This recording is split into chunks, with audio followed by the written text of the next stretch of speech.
네, 안녕하세요. 신동열 목사입니다. 자, 오늘은 야고보서 9번째 시간이고요. 그리고 오늘 드디어 야고보서 수업의 마지막 강의 시간입니다. 그리고 오늘 말씀은 이제 야고보서 끝절까지의 말씀을 함께 살펴본 이후에 야고보서가 우리들에게 말씀하고 있는 이 교훈의 메시지가 과연 무엇인지도 함께 살펴보고자 합니다. 자, 먼저 7절의 말씀을 같이 읽어보겠습니다. 그러므로 형제자매 여러분, 주님께서 오실 때까지 참고 견디십시오. 보십시오. 농부는 이른 비와 늦은 비가 땅에 내리기까지 오래 참으며 땅의 귀한 소출을 기다립니다. 아멘. 자, 7절의 말씀을 보면 참고 견디다라고 하는 단어가 있는데 이 참고 견디다라고 하는 단어를 제가 한 가지 단어로 한번 바꿔보겠습니다. 이 단어를 인내하다라고 표현할 수 있습니다. 네. 야고보서에서는 인내에 대한 메시지가 굉장히 많이 등장하고 있습니다. 대표적으로 이 죄를 참는 인내에 대한 메시지가 있고요.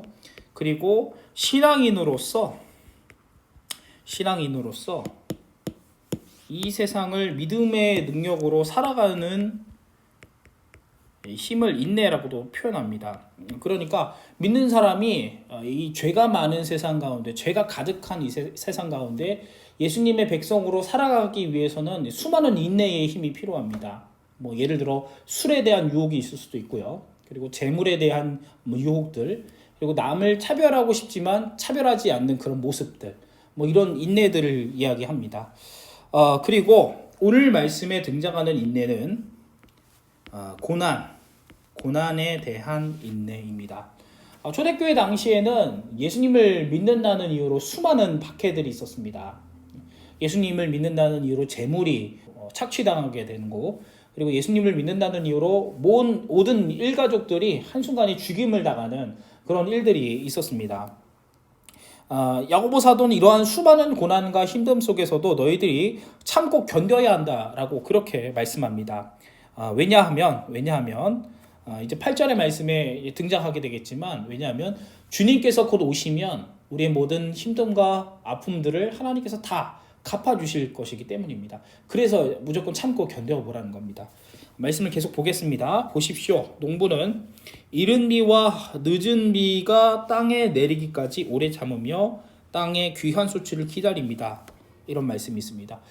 여기서 등장하는 이른 비라고 하는 것은 말 그대로 빨리 오는 그런 비를 이야기합니다. 성경에 등장하는 이른 비는 늦가을과 초겨울 사이에 내리는 비를 말합니다. 가을이 거의 끝나갈 즈음에 비가 한창 내리고 그 비가 이제 팔레스타인 지역, 유대인 땅 지역에 지하수를 만들게 되는 자원의 원천이 됩니다. 그리고 그 자원의 원천을 통해서 겨울이 지나서 봄을 만들어내게 만드는, 봄의 수확을 내게 만드는 그런 역할을 감당하게 하고요. 그리고 늦은 비라고 하는 것은 말 그대로 늦게 내리는 비를 말합니다. 늦게 내리는 비.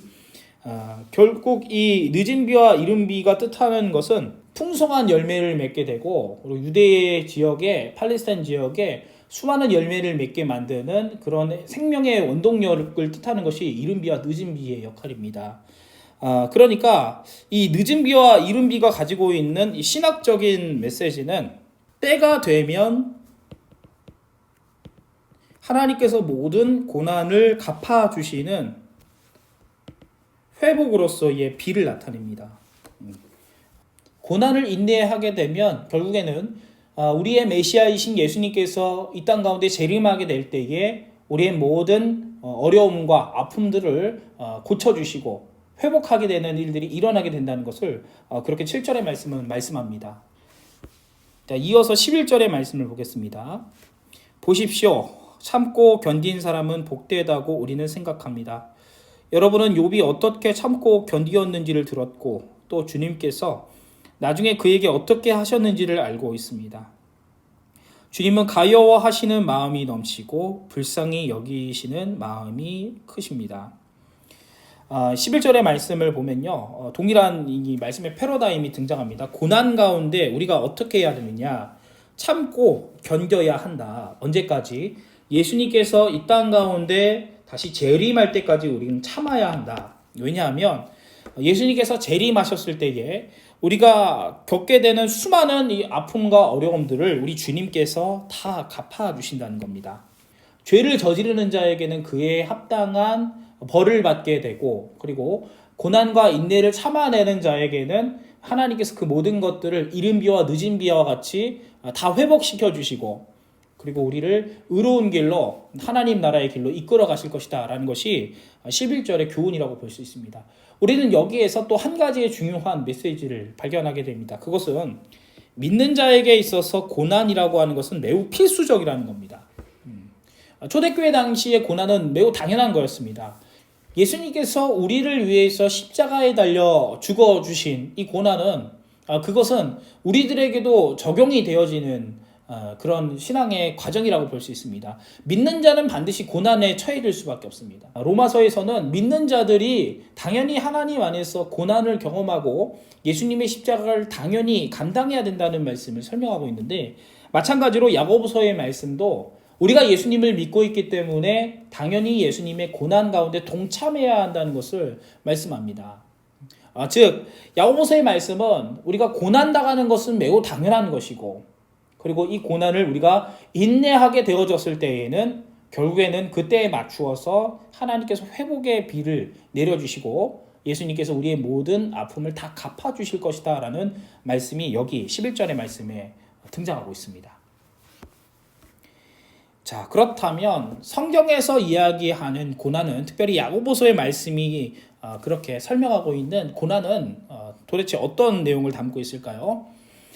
고난이라고 하는 것은 결과적으로 우리의 신앙을 성숙하게 만드는 수단이라고 볼 수 있습니다. 왜 우리는 고난을 참아내야 되는가? 우리의 삶과 우리의 생활 가운데 침투하는 이 많은 어려움들을 왜 우리들은 참아내야 되는가? 예수님을 믿기 때문에 당하게 되는 많은 이 고난들을 왜 우리는 이것을 당연하게 여겨야 하는 것인가? 왜 참아내야 하는 것인가? 그 이유는 이러한 고난을 통해서 우리의 믿음이 자라기 때문입니다. 고난은 한 가지 특징이 있습니다. 우리가 고난에 처해지게 되면 우리는 예수님을 믿기 때문에 당연히 우리의 모든 문제를 하나님 앞에 나아가게 되고 기도하게 됩니다. 우리가 고난 가운데 하나님을 더욱더 붙잡고 기도한다는 것은 또 어떤 뜻을 담고 있습니까? 우리의 모든 삶과 우리의 모든 환경을 하나님께서 고쳐주실 것이다 라고 하는 그런 희망이 있다는 것을 나타내주고 있습니다. 그러니까 우리가 우리가 고난에 처해질수록 하나님을 더욱더 의지하고 하나님의 도움을 통해서 이 고난을 극복하고자 하는 모습이 모든 믿는 성도의 모습 속에 있다는 겁니다. 믿는 자들의 특징은 고난에 처해질수록 하나님에게 도움을 구한다는 것에 있습니다. 그러니까 야고보서에서 말씀하고 있는 이 고난의 열매는 결과적으로 하나님을 더욱더 붙잡게 만들고 하나님께 도움을 구하게 만들고 하나님을 더욱더 의지하게 만드는 이 신앙의 길, 성숙의 길로 나가게 만든다는 겁니다. 그리고 이러한 고난은 하나님께서 우리의 모든 아픔을 다 갚아주시는 그런 메시지로 나아갑니다. 고대 근동 당시에 유대인들이 생각했었던 진정한 메시아의 모습은 다윗 왕과 같은 메시아였습니다. 진정한 왕 다윗. 이 다윗 왕과 같은 메시아의 특징은 로마의 압제로부터 우리를 자유롭게 하고 굶주린 자에게 먹을 것을 주시는 그런 메시지를 담고 있습니다. 다윗 왕과 같은 메시아는 우리의 모든 억울함과 힘듦을 풀어주시고 그리고 악한 자들로부터 우리를 지켜주시는 진정한 왕으로서의 메시아의 성격을 가지고 있습니다. 그러니까 야고보서에 등장하고 있는 우리 주님은 다윗 왕과 같이 외부의 세력들로부터 우리를 수탈하고 힘들게 만드는 모든 문제를 해결해 주실 뿐만 아니라 우리의 모든 억울한 문제를 해결해 주시고 갚아 주시는 진정한 왕의 모습으로 그렇게 등장하고 있다는 겁니다. 야고보서에 등장하는 고난은 이 세 가지의 종류가 있습니다. 첫 번째는 믿는 자들이 경험하는 고난입니다. 예수님을 믿기 때문에 겪게 되는 당연한 고난이고요. 그리고 신앙의 고난이 있습니다. 배교의 문제, 그렇죠? 로마의 신을 섬기지 않고 예수님을 믿는 자들은 모든 재산이 몰수당할 뿐만 아니라 죽임까지도 당하는 그런 위험 속에 있었습니다. 그래서 당연히 수많은 배교자들이 등장했었고, 그리고 거짓 가르침에 의해서 예수님을 등지는 이 배교의 모습들이 당연히 등장하고 있었습니다. 그러니까 참된 하나님의 백성으로 살아내기 위한 그런 어려움들을 극복하는 고난들이 있었습니다. 신앙으로서의 고난이 있었다는 것이죠. 그리고 하나님께서 우리들에게 주시는 의도된 고난이 있었습니다.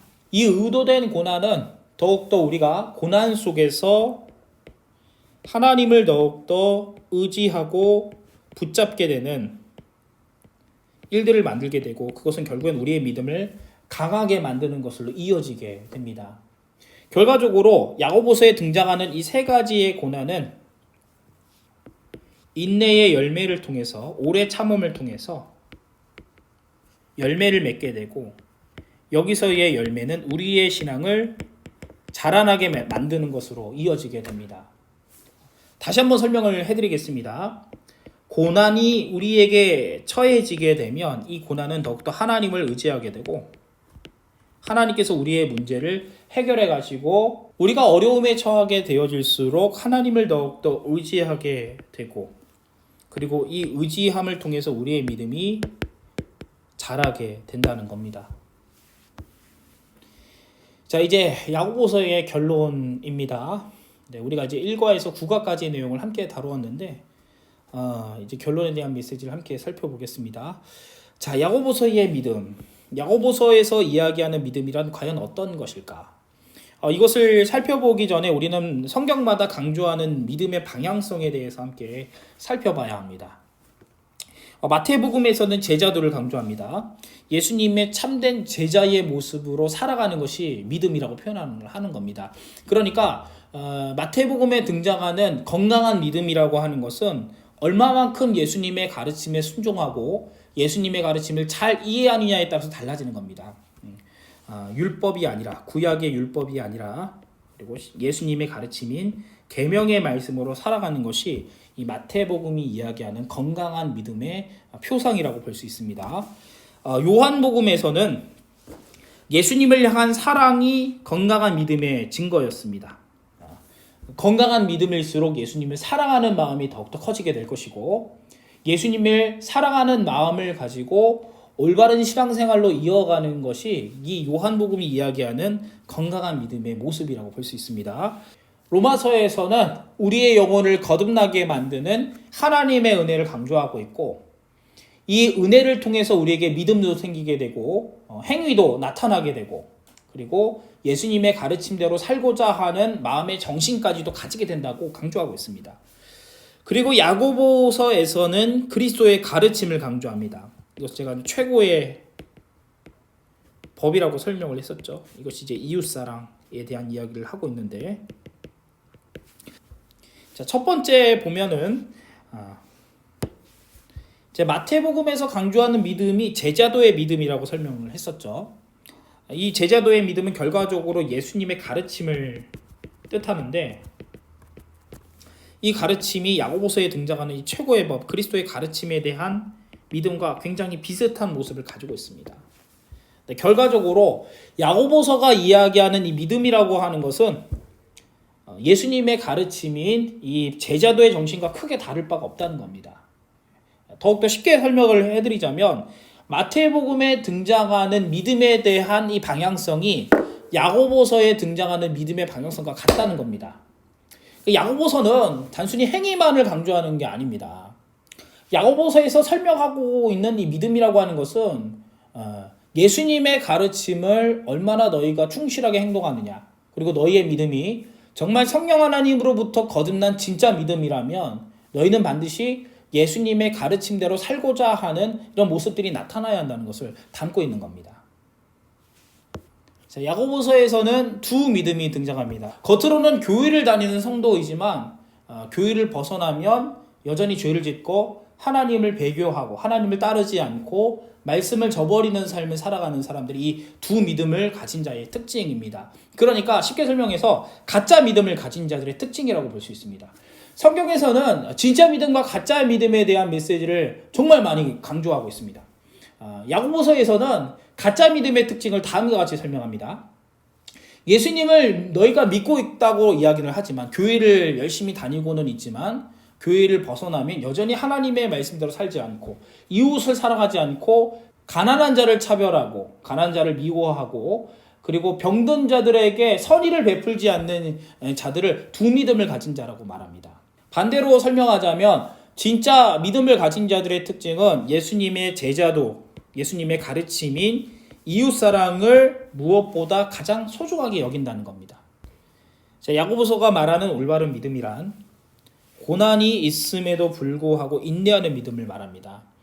제가 지지난 시간에도 이야기를 했지만 너희의 마음속에는 욕심이 있기 때문에 우리의 마음속에는 욕심이 있기 때문에 이 욕심을 참아내는 것이 진정한 믿음의 올바른 믿음의 특징이라고 보는 거고 그리고 제자조의 정신인 하나님을 사랑하고 이웃을 사랑하는 이 제자조의 정신에 얼마만큼 복종하고 그 복종을 통해서 얼마만큼 하나님께 영광을 돌리느냐 이것에 있는 것이고요. 그리고 속히 듣고 속히 행동하는 믿음이 우리의 마음속에 있어야 올바른 믿음이라는 겁니다. 그러니까 목사님의 설교를 듣고 이것이 하나님의 말씀인 줄을 알고 올바르게 행동하는 것이 바로 행동하는 것이 바로 올바른 믿음의 특징이라고 볼 수 있습니다. 여기까지가 야고보서의 모든 강의의 내용입니다. 궁금하신 부분 있으면 저에게 직접 연락을 주시고요. 강의안이 필요하신 분들은 저에게 연락을 주시면 제가 이메일을 통해서 강의안을 전달해 드리도록 하겠습니다. 그동안 시청해 주셔서 너무 감사합니다.